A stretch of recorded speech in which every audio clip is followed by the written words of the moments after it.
Here's the mass airflow sensor. Remove that screw. So we'll remove this one.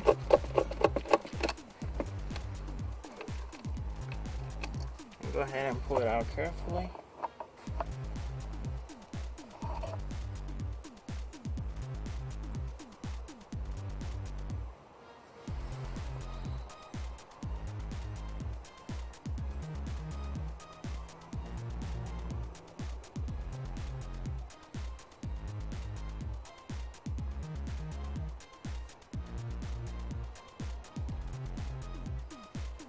Now we're getting ready to reinstall it. Now you do need to be careful so you don't install this backwards.